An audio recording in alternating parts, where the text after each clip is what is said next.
Gentlemen, welcome back to the University of Smooth Slate Gray Sky in the backdrop here in the middle of the Midwest. Lovely to see you again. Today, we're going to speak about an abstract concept to give you a more comprehensive view of what it means to be desirable to a woman. Sublimation. We're going to start with this basic premise. Men value fertility over everything else in women. Therefore, when it comes to getting together, when it comes to mating, when it comes to intersexual dynamics relating to one another, the most fertile wins. Women, on the other hand, choose the man who is most capable of violence. The most violent man wins. Now, this is where sublimation comes into play. This is what separates men and women from animals. I know. And by the way, it's a very thin line between the two. In basic psychology, sublimation is the process by which a socially unacceptable impulse becomes socially acceptable. So, we're going to play this out in terms of female sexual preference. A woman's preference for male violence is socially unacceptable. It is no different than every other animal female's preference for a violent male.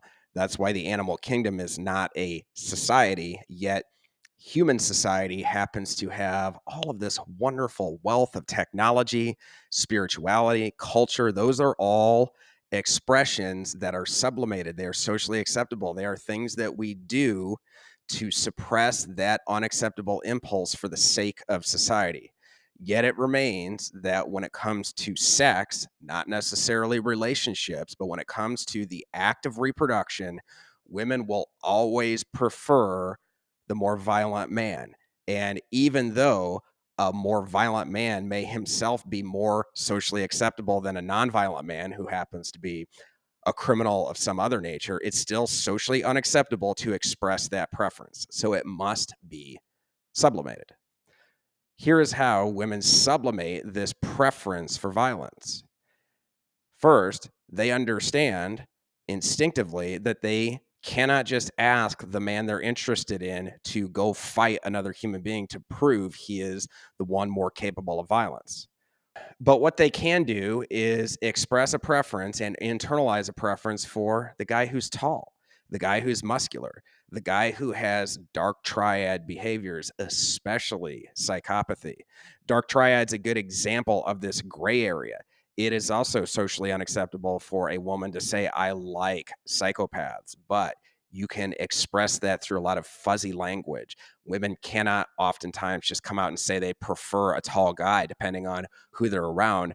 But they can just say certain things like, well, this guy makes me feel this way. This guy makes me feel that way. I just like how I feel safe with this guy. The guy happens to be a big, tall, physically imposing dude. So she is sublimating her preference by using socially acceptable language to express it. This concept is going to be very important moving forward with all of the other subtopics we cover on this channel, because the University of Smooth considers violence to be at the core of what makes a man desirable. And a man must learn how to get accustomed to violence, as well as learn how to sublimate his own capacity for violence. So, a quick tip on this: one of the best ways to sublimate your capacity for violence is to simply lift weights. Also, be over 6 feet tall. That's a heuristic that says, hey, this guy who has the physical advantage, which we've stated before, a man who has a physical advantage, size and strength, is a man who is expressing in a sublimated fashion his capacity for violence. What's a non sublimated way to do this? To just walk around openly with a gun in your hand. Socially unacceptable, yet it gets the point across. We presume that you're capable of violence, at least if you're willing to fire it off every so often. So you see the difference here between a basic textbook, unvarnished, unfiltered preference for violence and a sublimated preference for violence. Knowing the difference and learning how to use it to your advantage will serve you well. Thanks for listening. Like, subscribe, and final thought, let's take a look at the inverse. Men overwhelmingly prefer women when they're at their most fertile, which is their early 20s. To some degree, it is socially unacceptable for a man to say they love really hot young women. That's a borderline case. But if they simply notice and pay more attention to a woman who is in that phase of her life, that is a sublimated expression of their preference.